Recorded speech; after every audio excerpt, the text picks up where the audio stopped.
तो फिर से स्वागत करता हूँ मेरे YouTube चैनल पे। तो इस रिएक्ट सीरीज़ को आगे बढ़ाते हुए आज हम लोग समझेंगे क्लाइंट सर्वर आर्किटेक्चर। रिएक्ट को समझने से पहले सबसे पहले इम्पोर्टेंट होता है कि किस तरह से क्लाइंट और सर्वर एक दूसरे के साथ इंटरेक्ट करते हैं, किस तरह से चीज़ें हमें यूआई करके दिखती हैं, किस तरह से जो बैकएंड पे चीज़ें किस तरह से चलती हैं, किस तरह से डेटाबेस के साथ इंटरेक्ट होता है। इन सब चीज़ों को हमें अच्छे से जानना चाहिए। इसलिए क्लाइंट एंड सर्वर आर्किटेक्चर जो कॉन्सेप्ट है उसको आपके साथ डिस्कस करना चाहता हूँ, जिससे कि आपका कॉन्सेप्ट क्लियर है। तो आप इस डायग्राम में देख सकते हैं, एक साइड क्लाइंट है, दूसरी साइड सर्वर है। तो यहाँ पे हम लोग समझने की कोशिश करते हैं कि बेसिकली क्लाइंट का रोल क्या है और क्लाइंट किस तरह से वर्क करता है। और जब आप क्लाइंट वर्ड सुनते हैं तो आपके दिमाग में ऐसा कुछ क्लिक कर रहा होगा कि जो सॉफ्टवेयर यूज़ करता है उसको क्लाइंट कहते हैं। कि कोई जैसे कि इंस्टाग्राम है, अगर जो इंस्टाग्राम को यूज़ कर रहा हूँ तो मैं उसका क्लाइंट हूँ। तो आप गलत तरीके से सोच रहे हैं। बेसिकली हम लोग एक डेवलपर है, तो डेवलपर के नज़रिए में एक क्लाइंट का मीनिंग कुछ और होता है। ठीक है, जैसे कि आप डायग्राम में देख सकते हैं कि क्लाइंट का कुछ एग्जांपल मैंने दिया है, जैसे कि गूगल क्रोम हो गया, माइक्रोसॉफ्ट एज हो गया। ये सारे के सारे हमारे क्या कहलाते हैं? क्लाइंट कहलाते हैं। अभी मैं आपको प्रैक्टिकली एग्जांपल के थ्रू इन सब चीज़ों को समझाऊंगा, तो आप टेंशन ना ले, केवल चीज़ों को अभी सुने। अभी जैसे मैं प्रैक्टिकली करूंगा इन सब चीज़ों को, तो आपको और चीज़ें आगे क्लियर हो जाएंगी। बट फिलहाल मेरे अभी जो टर्म यूज़ कर रहा हूँ उसको ध्यान दीजिए। बेसिकली क्लाइंट का रोल क्या है? सपोज एक सॉफ्टवेयर के एग्जाम्पल लेता हूँ।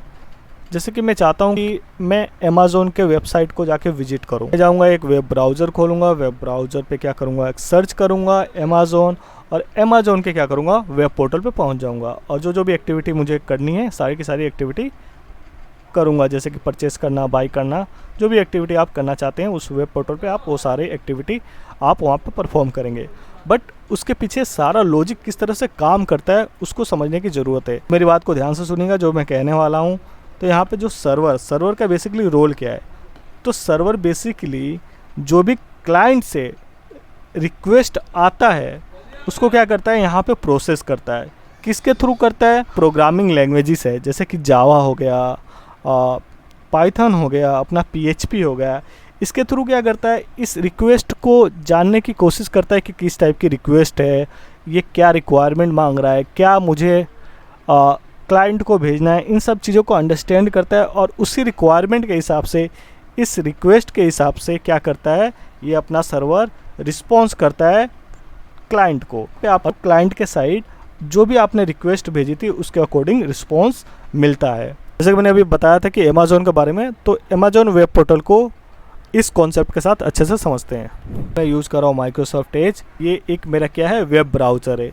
इसको क्या कह सकते हैं, हमारा एक क्लाइंट है। अगर जो मैं ये सेम एक्टिविटी गूगल क्रोम के साथ करूँगा तब वो दूसरा क्लाइंट कहलाएगा। ठीक है, तो मेरे एक सिस्टम पे मल्टीपल क्लाइंट हो सकते हैं किसी पर्टिकुलर सर्वर को एक्सेस करने के लिए। क्लाइंट क्या करता है, मुझे URL प्रोवाइड करवाता है, जिसके थ्रू मैं क्या कर सकता हूँ, अमेज़ॉन के वेब पोर्टल पे आसानी से पहुँच सकता हूँ। तो जैसे कि मैंने अभी यहाँ पे अमेज़ॉन लिख दिया है। अब जैसे मैं एंटर क्लिक करूँगा, एंटर क्लिक करने का मतलब ये हुआ है कि मैं इस क्लाइंट के थ्रू अपने सर्वर को वेब पोर्टल पे क्या कर रहा हूँ, एक रिक्वेस्ट जनरेट कर रहा हूँ। इस सर्वर क्या करेगा, मुझे रिस्पॉन्स जनरेट करेगा इस क्लाइंट साइड पे। तो जो भी UI क्रिएट करके वो भेजेगा वो हमको दिख जाएगा। जैसे कि आप देख सकते हैं अमेज़ॉन के वेब पोर्टल ने मुझे एक सुंदर सा रिस्पॉन्स अपने क्लाइंट पे भेजा है, और आप यहाँ पे बहुत ही सुंदर सा एक UI देख सकते हैं। तो आई होप आपको ये क्लाइंट एंड सर्वर आर्किटेक्चर समझ में आई होगी। यहाँ पे जैसे कि देख सकते हैं कुछ सर्वर का नाम लिखा है, जैसे कि यहाँ पे लिखा है टॉमकैट, ज़ैम्प। टॉमकैट बेसिकली जो अपना जो जावा यूज़ करते हैं उनके लिए टॉमकैट है। टॉमकैट सर्वर का नाम है। तो जावा प्रोग्रामिंग लैंग्वेज यूज़ करते हैं उसके लिए यूज़ होता है। और ज़ैम्प है वो PHP लैंग्वेज के लिए होता है। बेसिक सा डिफरेंस समझाना चाहता हूँ रिएक्ट एंड Node.js में। तो रिएक्ट बेसिकली क्या है, तो रिएक्ट एक जावास्क्रिप्ट लाइब्रेरी है जो हमको क्या प्रोवाइड करवाता है, UI प्रोवाइड करवाता है। मतलब UI प्रोवाइड करवाने के लिए हमें जावास्क्रिप्ट की बहुत सारी लाइब्रेरी प्रोवाइड करवाता है, और जिसके थ्रू हम लोग क्या कर सकते हैं, मल्टीपल UI क्रिएट कर सकते हैं। तो यहाँ पे आप कीवर्ड देखिए, एक तो फ्रंट एंड यूज किया गया है। फ्रंट एंड का मतलब ये होता है कि ये फ्रंट एंड इक्वल टू आप समझ सकते हैं क्लाइंट। जितने भी क्लाइंट साइड पे जो भी चीज़ें दिखती हैं वो सारे के सारे क्या कहलाती है, फ्रंट एंड कहलाती हैं। और बैक एंड का मतलब ये होता है कि जितने चीज़ें सर्वर पे रन करती हैं, जैसे कि कोई प्रोग्रामिंग लैंग्वेज, जैसे कि मैंने बताया था जावा। जावा क्या है? एक सर्वर साइड प्रोग्रामिंग लैंग्वेज है। ऐसे पाइथन भी है, ऐसे पीएचपी भी है। ये सारे के सारे लैंग्वेजेस क्या हैं? एक सर्वर साइड है। नोड जेएस क्या है? नोड जेएस एक तरह से कह सकते हैं जैसे जावा प्रोग्रामिंग लैंग्वेज है, पाइथन प्रोग्रामिंग लैंग्वेज है, वैसे सेम एक नोड जेएस है। यानी ये सारी लैंग्वेजेस क्या करती हैं? एक तो क्लाइंट से आने वाली रिक्वेस्ट को समझती हैं और डेटाबेस के साथ इंटरेक्ट करती है और उसके अकॉर्डिंग ही क्या करती हैं, फिर से क्लाइंट को रिस्पॉन्स वापस भेज देती हैं। तो मैंने एक बेसिक सा डिफरेंस समझा दिया है, इसको और डिटेल में आगे के वीडियो लेक्चर में देखेंगे। एक वीडियो बनाने में बहुत ज़्यादा मेहनत लगती है, थोड़ी सी रिक्वेस्ट है, इस वीडियो को लाइक करें, सब्सक्राइब करें और अपने दोस्तों के साथ ज़रूर शेयर करें। तो मिलते हैं नेक्स्ट वीडियो लेक्चर में। Thank you.